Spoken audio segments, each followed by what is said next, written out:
Good morning, friends, followers, and everyone.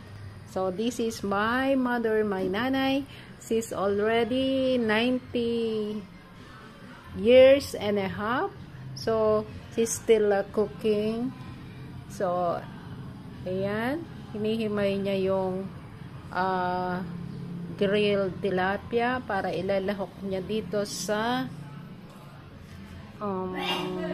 kalabasa.